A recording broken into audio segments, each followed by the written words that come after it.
Unboxing of the new 570s.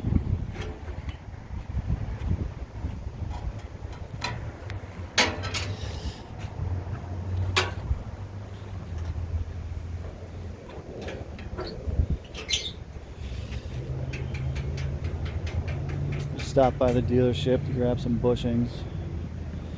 This thing's pretty nice looking. Here's what I don't like.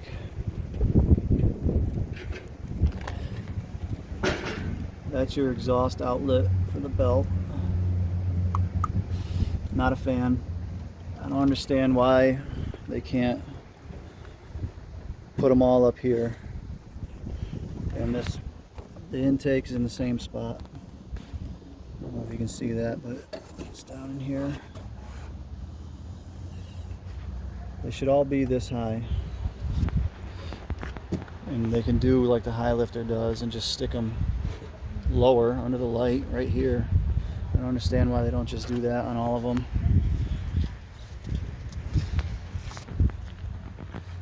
And we got non-serviceable bushings all around, so that's something else they changed. Battery tender.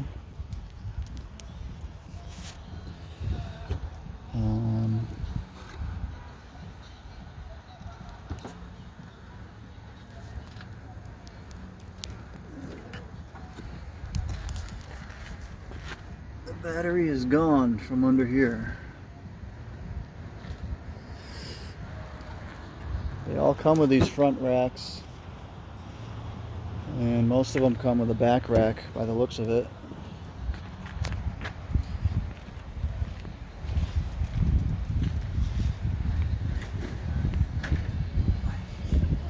And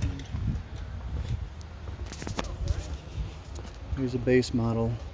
You don't get any mode buttons or anything. Batteries aren't in these yet, but just figured I'd give you guys a look at them. I don't know, just in case you haven't seen anything. I didn't see anything about the intake location, the exhaust intake, and the belt intake and exhaust, so figured I'd get that out there. I guess this is where the chassis strengthening comes into play. I think that's new, but just a quick update. All right.